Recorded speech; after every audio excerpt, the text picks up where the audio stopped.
Mag-expect ka na sigurado mamamagato. Iisin mo lang, kuha ka ng tissue be. Kuha ng tissue. 3 piraso. Tapos tupiin mo. Kuha kang 3. Sige, 4 na. Tupiin mo para kakagatin niya. Yan. Tupiin mo sa ano, i-crumple mo.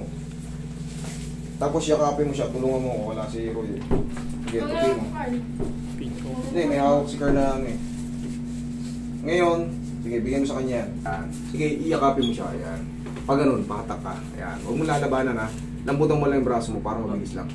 Huwag mo labanan. Sige, lambutan mo lang. Sige, yakapin mo siya. Hatakin mo siya pag ganun. Sige. Sige. Hatak lang. Huwag mo lalabanan ha. Huwag mong tigasan. Huwag mong tigasan. Sige, hatak. Ikaw tigasan mo.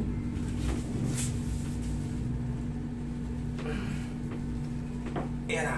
Tara ha. Kailangan si Roy, baon na baon, oh. Ito, wala na, oh. Subukan ulit natin. Subukan ulit natin. Pag hindi nagtutugma yung hatakan namin, eh. Sige, huwag kang tumingin sa akin, ha. Ayan. Okay, lambutan mo lang yung braso mo. Okay, lambutan mo lang. Ayan na. Konti na lang.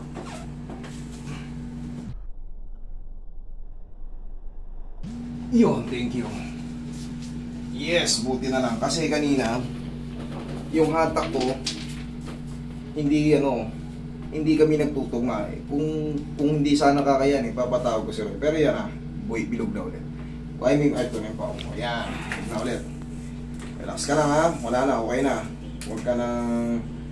Huwag mo lang gagalaw-galawin muna. Relax mo lang muna yung katawan mo. Plusan mo lang natin ang pao para yung mga na-stress na ligaments and tendons makarecover ka agad. Yan, bilog na, okay na. Ngayon, susurbulin natin, isushoot ko palalo yan. Hindi pwedeng ganyan lang. Kasi, oo na natanggal ko yung pagka-dislocate. Pero, hindi pa yan shoot na shoot. Kasi kaya doon. Iaangat pa natin. Huwag mo labanan na. Thank you. Yan, okay na yan. O, di? Yalla!